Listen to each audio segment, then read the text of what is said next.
இப்ப எஸ்ஆர்ஹெச்சோட 11ன்னு பார்த்தோம்னா, இப்ப 25.5 கோடி இருக்கு. நான் இந்த மாரி காம்பினேஷனுக்கு போயிருந்திருக்கேன். Abhishek Sharma, Travis Head, Ishan Kishan, Heinrich Klaasen, Nitish Kumar, Aniket Verma, Pat Cummins, Harsh Dubey, Abhilash Shetty, Anrich Nortje, Zeeshan Ansari, impact sub, one of Smaran, Ravichandran and Eden Appleton.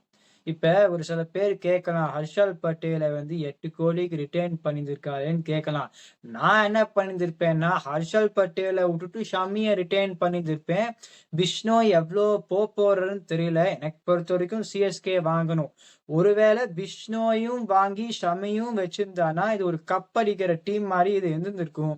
இப்ப இன்னுமே ஆண்ட்ரிக் நார்கியே, அபிலாஷ் ஷெட்டி, ஈடன் ஆப்பிள்டாம் 3 பேர் வாங்கியே ஆனும். ஒரு backup for Zeeshan Ansari or Bishnoi. இப்போ ஜதவேத் சுப்ரமணியனை திருப்பி வாங்கணும்னு நான் சொல்லுவேன். ஸோ இந்த 4 பேரை வாங்கியே ஆனும். ஆண்ட்ரிக் நார்கியே வாங்காத நமக்கு 2 ஃபாஸ்ட் போல் இருக்கவே இருக்கான்னு அந்த மாதிரி ஒரு அப்ரோச்சுக்கு போனான்னா I think that this team will struggle. ஏன்னா பவுலிங் ரிசோர்ஸே பெருசா இல்லை. நான் சொன்ன மாதிரி இந்த 3 fast bowlers are very good bowlers. அவளை விட்டுட்டு அந்த டிஃபென்சிவ் ஆப்ஷனுக்கு போனா இந்த டீம் கஷ்டப்படும் நான் நினைக்கிறேன்.